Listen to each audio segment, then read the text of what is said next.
we are going to take you through presidents. I'm Patience.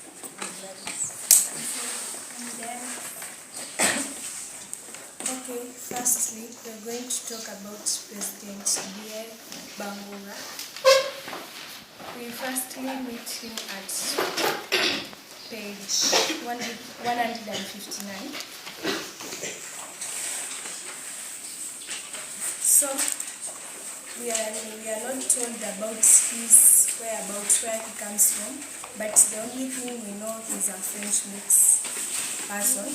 Then he led his country out of colonial bondage to independence and ruled it overseas. You can see that when there was colonial administration in Africa, President D.A. Bangura led his country from bondage until now he's still leading his president, which is ironical. Then we see he fathered his nation before any other state at the summit. He's too old a man to stand and go to the Speaker of Nato. So, okay, another point you can see where he does not want to read, he does not want to read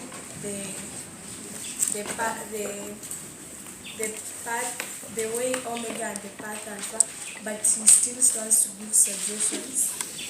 Then he praises Gambians for their hospitality and asks his host to convey his gratitude. Then he confessed he had not read that one. Where he said he confessed where he has not read the way Omega and the path Alpha, and he says again that he's not going to read it, the document, because he thinks that it is not important. So we can see that he reveals the theme of ignorance. Then we can also say that there is bad governance, where he refuses. Okay, Madam, can we say bad governance because he refuses to live for the other? Greed and selfishness, whereby people want to be in leadership, however old they are, however dysfunctional they are becoming, they want to master the seat. Yeah, that's the thing about President D.A. Bangura. Remember when we talk about Bangura again? No. Remember Bangura also, how he did delivering his speech. The president who opposed, some of them were murmuring, but how does he ensure that he carries the day? He introduced the matrix. So he's the one who introduces the choice matrix. Something he does not even understand. Do you think he understood it? Because even when you read the book from the explanation of tails and heads and the repetition of the same and how Patal or where Omega will take the day, he himself does not understand it. He is so confident that his confidence makes the president just to follow. In fact, you are told when he talked about it and he was allowing the young man to project, no one was following. The president was just murmuring to each other. Another strategy used is to become numerous. You read very well through the text and you see the way he was switching from French to English. Of course he understands English, but he was asking them, can we actually say that in English? And then they say, no, we can't. So he makes the day a success because he uses humor. At the same time, he plays trick with the president who are not interested. Most of them were disinterested in whatever was going on. Then he also uses dictatorship or authority. Do you remember how he shut down many of the members? Yes. Including who? Afolabi, Gamlozi, and there was another one whom he ordered to sit down. So he uses some kind of authority. And that quality we are talking by the author, that is why the rest of the president could leave him to talk, even if they thought he was insane. Even if they thought he did not know what to do, they still picked him in the committee of those who are to choose a solution for whatever they are going to do in the summit.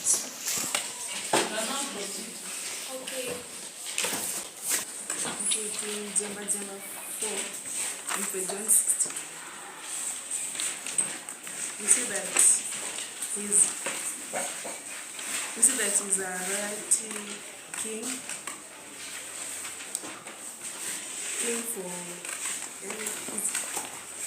for life, and no one will take it away from him. His reign was a clean birthright, not a dirty favor won with both votes. He's a product of the strange practice that allows even ugly kings to marry beautiful women.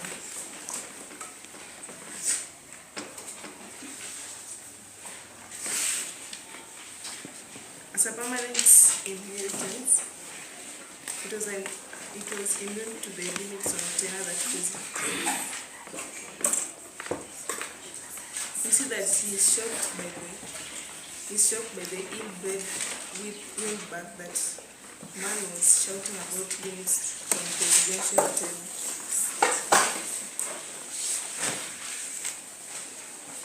He therefore reconsidered speaking and gives the next speaker, President Dibonso, the floor. That's all.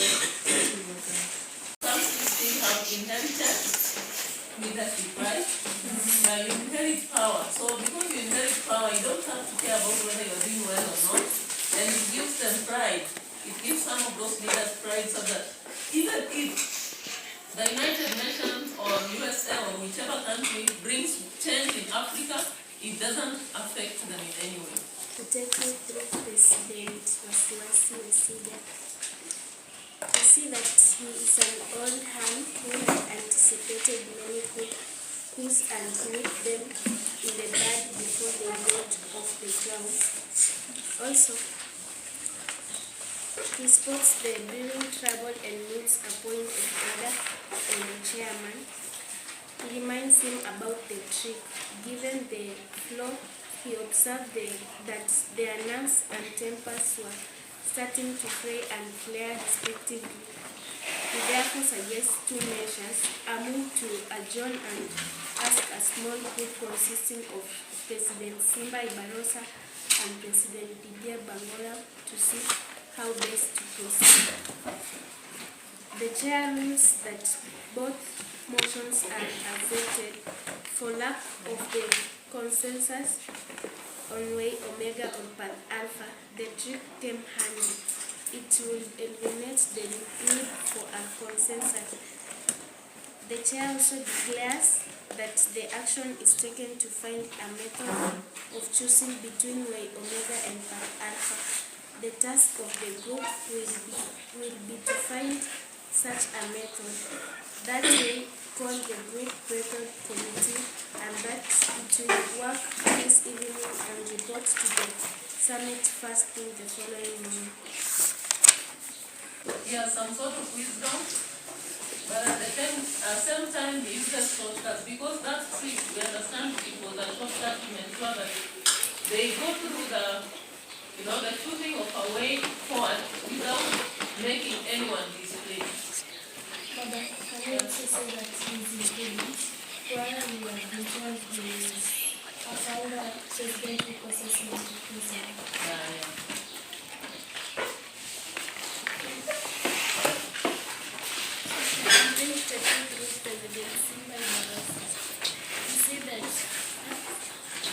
You see that he left war and trouble.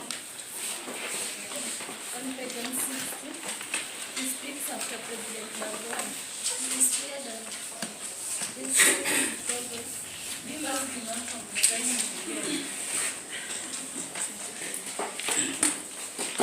On page 160, he is feared because he has never taken the floor to make counsel make amends. He has been voted out of fire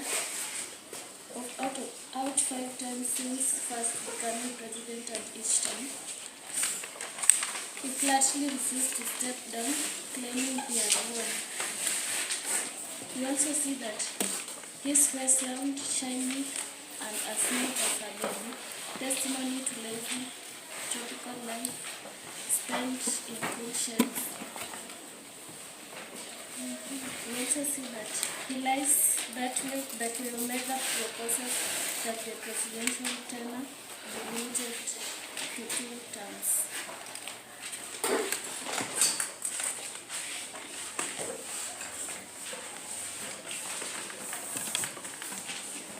President Bibodi Bonso, being told that he was forced to reckon with 40 years of supremacy in which he had turned power into a habit, then into a toy, and himself permanent bully. Then he also been told that too old, slept like a log, and often woke up stiff like a log. So he worked out by standing up, then bending down and straightening up again.